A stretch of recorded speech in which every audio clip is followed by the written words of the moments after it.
Hi everyone, this is Robert from Afterburner Comics. Stand by for the hippest trip to ever pass your lips because we are going back to 1966 to take a look at Fantastic Four number 52, the first appearance of the Black Panther.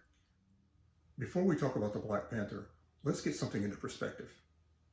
The Fantastic Four are Marvel's premier super team. They are the pioneers of the unknown. They are always on the forefront of technology and the impossible. Between issues 43 and 53, the Fantastic Four encountered the Inhumans, Galactus, the Silver Surfer, and in issue number 52, the Black Panther. This is a team that is always on the cutting edge. With the intellect of Reed Richards, Mr. Fantastic, the invisible powers of Sue Storm, the flame powers of Johnny Storm, the Human Torch, and the strength not only of muscle, but of heart with Ben Grimm, the ever-loving blue-eyed thing. The Fantastic Four are a formidable and experienced group of adventurers, which explains why when King T'Challa, the Black Panther, wanted to introduce himself and his kingdom of Wakanda to the world, he chose the only worthy opponents to display the strength of his power, the Fantastic Four. And here we have the cover of Fantastic Four number 52. Artwork is by Jack Kirby. The story is by Stan Lee. The story is entitled quite simply, The Black Panther. On our splash page, we have this very regal and imposing view of the Black Panther standing above the intrepid team of Reed Richards, Sue Richards, Ben Grimm, and Johnny Storm.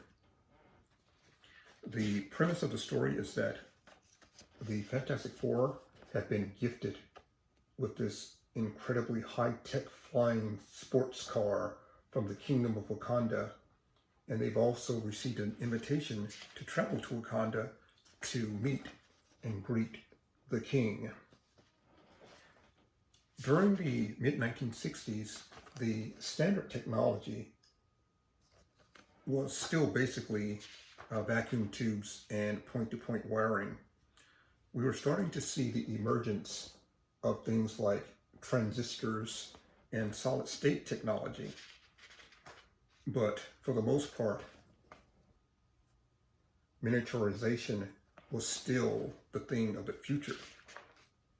Stan Lee and Jack Kirby do an outstanding job of displaying the advanced level of technology that Wakanda possessed. And throughout the story, the Fantastic Four comment on how advanced the technology from Wakanda is. This is technology that is within the Marvel Universe at this time, basically reserved for guys like Reed Richards or Tony Stark. Once the Fantastic Four reach Wakanda, they find that the Black Panther has done his research. He has figured out ways to even the playing field with them to make the most and take advantage of the strength of his powers. And one thing that he has noted, and very importantly, is that the Fantastic Four work very effectively as a team. It's almost impossible to beat them when they work together.